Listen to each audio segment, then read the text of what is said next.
T-Bone and Heather in the morning on Star 98.3 and 97.7 The Bay. Yeah, but since it's Friday. Here's Johnny.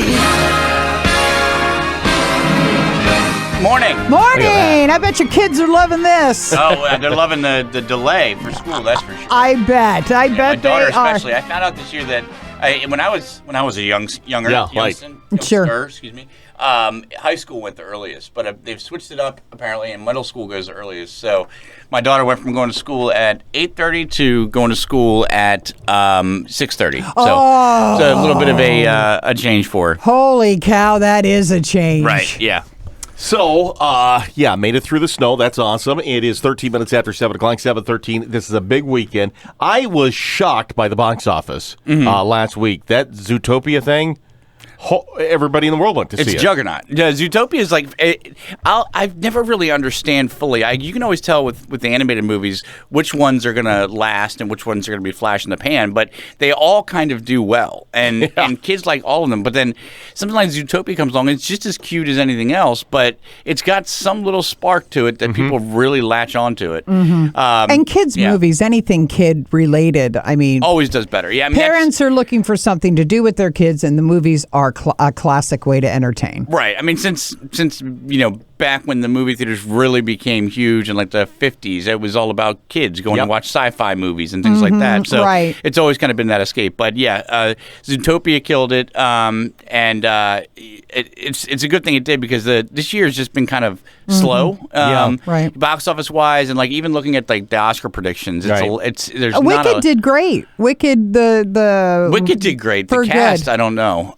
It's very interesting what's going on with the cast. I don't know. I have to know. I need like a Netflix documentary on what's going on because you see something pictures. Is not right there. Yeah, you see pictures of the three stars before and after, and they're like before they're all happy, healthy looking people, and then after they look like they got out of Auschwitz. Yeah, they're emaciated. They're emaciated. Sullen. They're sad. They're sad, and they're just. It's horrible. They just look horrible. You watch the interviews of Cynthia Erivo and Ariana Grande in the press tour, and it's like it's been so overdone as a joke now. It's almost not even funny, but like they'll be talking and they're just hugging on each other. And there's one in particular where the interviewer was like, "So what's your favorite meal?" And Ariana Grande gets this far away look in her eye, and then she's just kind of like.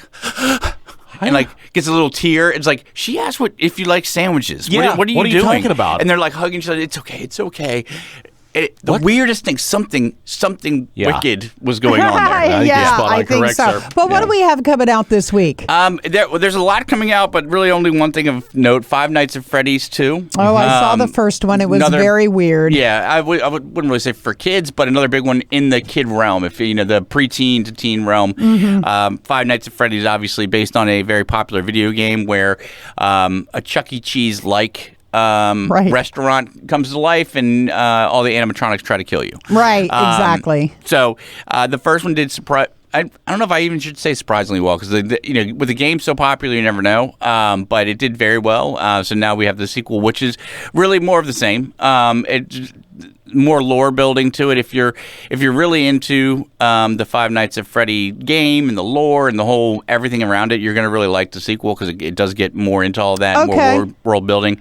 But outside of that, just a casual fan, really you look at it as more of the same. Okay, gotcha. I've heard, and maybe I'm wrong about this, but there's a big Clooney Adam Sandler movie on Netflix that everybody says is fantastic. Yeah, Jay Kelly. Yeah. And this is straight to streaming. Jay Kelly, really the weirdest group. George Clooney and Adam Sandler, two of the biggest names, but you would never think to hear them together. No. But when you think about it, you should have almost because Clooney's like a big jokester and like fun-loving guy. He seems to have fun and enjoy that kind of stuff. Yeah. So, Clooney basically plays a aging movie star, and Adam Sandler plays his manager, and they go over to Europe, and it's about the two of them. It's about his career. It's about looking back. It's about where he's at now, and it's you see the two of these people and you think it's going to be really funny, but just remember that Adam Sandler has two sides. Oh, he does. He Yeah. definitely has two sides, and I think most people know that by now. But so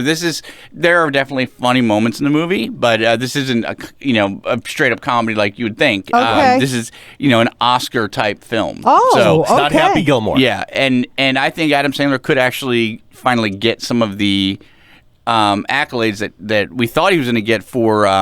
Uncut Gems. Uncut Gems. Yeah, That thing. I thought I could have sworn he was going to win an Oscar for that. That thing But- was rough. Oh, it's so hard to watch. But he could be looking at a best supporting for this even. But yeah. Really? Okay, you liked it that much. Yeah, I liked the performance. I mean, the movie itself was fine. I mean, the story didn't bring much new to the world, Right. and it didn't really, to me, it didn't really know what it wanted to be enough. Like it has Clooney and Adam Sandler, so they have to insert some fun, but they also want it to be an awards movie, so it has to get gravitas to it. So, but I thought the individual performances were really good. Okay, great. Since we didn't get to it last week because it was Thanksgiving weekend, I'm assuming you watched all of the Stranger Things. Yes, Oh, yes. I I mean, bet. that's where like let's be honest. That's where entertainment is this week especially, but this month even is in the streaming shows. You get Stranger Things and Welcome to Derry are two of the biggest things happening right now. Mm-hmm.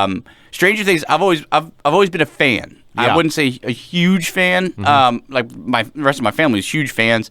I like it. I'll rewatch it. It's great. Yeah.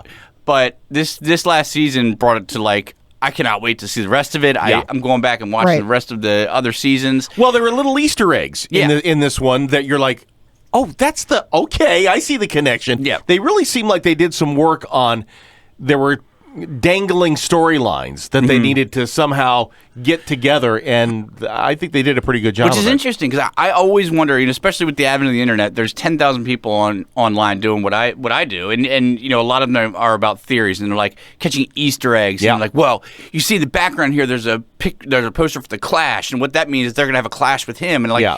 90% of the time, you're like, I think you're just reading too much into it. But Right. when stuff like this last season of Stranger Things comes, you find out that not always. I guess the filmmakers, the showmakers are actually thinking that far into it, and they're dropping little hints here and there, and the little things can sometimes mean a big thing. And honestly, I've always thought that was what was best about movies and TV is not watching them. It not the action of watching them, but the action of talking about them, theorizing, Right. what ifs and all that Right, stuff. right, And right. that's Well, the whole Who Shot JR thing, there was a summer Exactly. of what if and what happens, and could not wait for the next season to start. And that's exactly what Stranger Things has done. And Yep. I think, in hindsight, splitting up this last season into two parts, No, it's but good. still keeping them close enough together. Yeah, it's not a Stroke- it's not a stroke- long space. Yeah. Well, the last Stroke of genius. The last part is out Christmas Day, but then the absolute last episode is on New Year's Day. Yeah. Is They've that how it split works? it up, yeah. Okay. So you have to wait a week after you've seen, yeah. So I it's would like on it- New Year's Eve is the very Right, final, New Year's 8 Eve. o'clock New Year's Eve, and they are playing. I think we've talked about this before. They are playing it at some theaters. You can see the series finale, Right. the final episode, in some theaters. Unfortunately, the closest one here is Arundel Mills. Oh, okay, So yeah. that's way up near Baltimore. I'll wait. I can wait a couple of Which it weeks. surprised me, but then again, it didn't, because I'm like, what is New Year's Eve? So, Yeah. you got to be a pretty big fan to skirt your plans to go to the movies on New Year's Eve. Right, exactly. You know. All right, well, there you go. Are So- you watching Landman at all? I'm glad you asked, because I am not, but Angela made sure to tell me that which, by the way, if I can wish her a very happy 15th anniversary. Yeah, they got their big I whole saw thing on that on Facebook. Nice. Yeah, so she watched the first 30 minutes and was immediately raptured into it. She had to stop and go to something else, but she's fully on board now, so I guess I am too. So Yeah. what Angela is watching Landman. Yep. All right, fantastic. Good. It's good, man.